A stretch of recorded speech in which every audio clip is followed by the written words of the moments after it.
If you try to make the limited unlimited, you will suffer. Questioner: I don't know if I am strange, but I think most people are like this. We spend a lot of our energy and life thinking about sexuality and the other sex. I would like to hear something from you about this. Sadhguru: there is nothing strange about it. It is just that your intelligence has been hijacked by your hormones. It is not you, it is just a compulsive behavior. When you were a child, it didn't matter to you what reproductive organs a man or a woman carried. But the moment hormones started playing within you, you could not think of a world beyond that. And you will see, beyond a certain age, when the play of hormones goes down, once again it doesn't matter. When you look back, you cannot believe you were the one who was doing all that. Right now you are thinking about the opposite sex all the time. Let us say, I grant you the boon that all the women in the world will be after you. You will still live an unfulfilled life. It will definitely not get you anywhere worthwhile. I am not trying to make it dirty. It is fine, but you will live within the ambit of the physical body. Maybe a little bit of pleasure will come to you, but it is not the ultimate. No matter what you have or how much you have, you will still live an unfulfilled life. You may try to manage it somehow with a little bit of emotion, a little bit of mind, and a little bit of society, but it does not matter what you do. If you are sincere with your life, you will see you are still living an unfulfilled life. If you live within the ambit of the body, it knows only survival and procreation, nothing else. There is nothing wrong with that, it is just limited, that is all. The truth is, the physical body has to play only that much of a role in your life.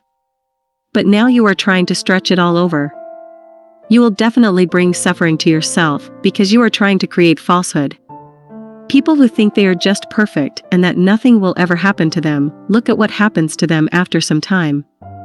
Life has its ways, a million different ways, the most unexpected ways, to bend you, break you, knead you, and grind you. Have you seen it happening to people around you? If life situations do not break you, death will. Every moment of your life, every step, no matter how many places you think you are going, whether you are going to your office, your home, or on a vacation, the body doesn't know all that. It is walking straight to the grave. Every moment, it is going nowhere else. Right now, because you are young, because of the play of hormones, you have forgotten this.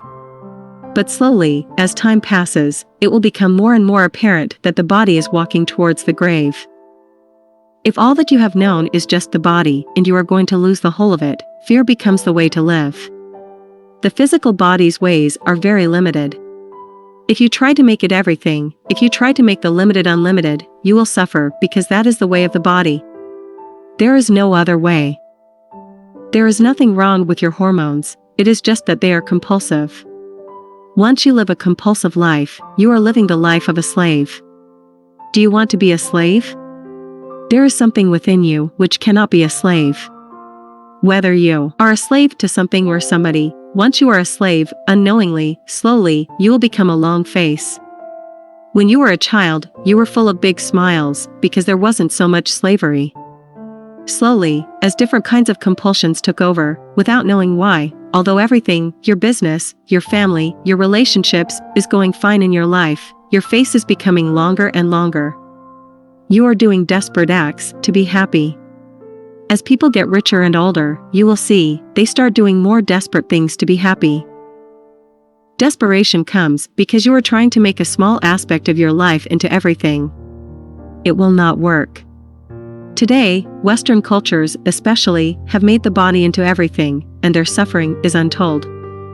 Physically, everything is well and properly arranged: food, healthcare, insurance, cars. But people are suffering immensely. Almost every fifth person is on some kind of medication just to maintain mental balance. If you have to take a tablet every day to remain sane, that is not joyfulness, isn't it? You are on the verge of breaking down every day because you have made a small aspect of your life the whole of life. Life is just taking its toll, nothing else. So don't go that way. Everything has to play only as much of a role as it has to play in your life. If you try to make it the whole, it will not work.